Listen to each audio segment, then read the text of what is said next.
لسر gelek dikanin Amedê nivîsên daxistina bihayên kelûpelan hatiye daliqandin. Hikûmetê biryar girt ku baca li ser alav û amûrên elektrîkê bi temamî rake. Sarinç, firne, cilşo û hemû alavên elektrîkê êdî bêbacin. Di kelûpelên nava malê de jî bac ji sedî hejdeyan daket ji sedî heştan. Her wiha ji ber enflasyonê jî buha ji sedî deh hate daxistin. Bi giştî ji sedî bîst buha daketin.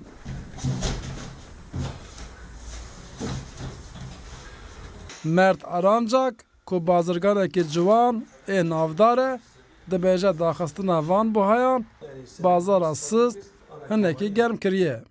Barê xelkê belê ana eşyayê navmaliyê de ev mehkiye parî sivik biye yani em awa bêjin ji 10 milyarî 2 milyar hatiye xorê yani viya tesîra xulfiyeta nîşan daye belê ev ya heya serê salê ye yani daxuziya me jî ku berdewam bike sê çar mehê dinêj yani.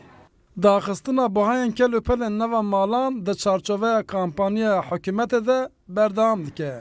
Hikûmet dixwaze bi vê yekê pereyê germ bixe nava bazarê û qeyrana heyî siviktir bike.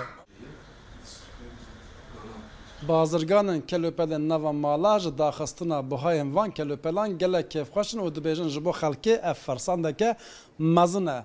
Lê ka em binêrin xelk çi difikire dikarin van kelûpelan bi rihetî bikirin an na. Li gorî xelkê her çi qas kelûpel erzan bibin jî ev kelûpel beriya kampanyayê bi têra xwe buha bûne. Li vê dira li mobilya pirsî sisê bû yani berî heqê wî yek û nîv bû bû pênc ana daxistin sê û nîva yani tişkî tiş bo me guherî tune. Mobilya, beyaz eşya. Mobilya zaten almış başına gidiyor. Beyaz Mobilya pir buhane. Di alavên elektronik de jî wisanin. Zêde buha danexistine. Lê ji ber ku pere bi xelkê re tune ye. Kes nikare bikire. olmadığı için alım gücü de olmuyor.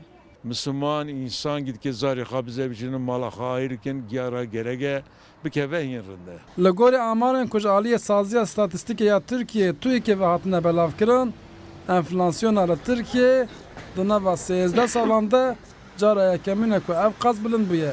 Ji ber vê yekê heta ji destê xelkê tê kirîna hin pêdiviyên xwe yên ku ne zarûrî ne taloq dike. Maşallah dekak Rûda û Amed.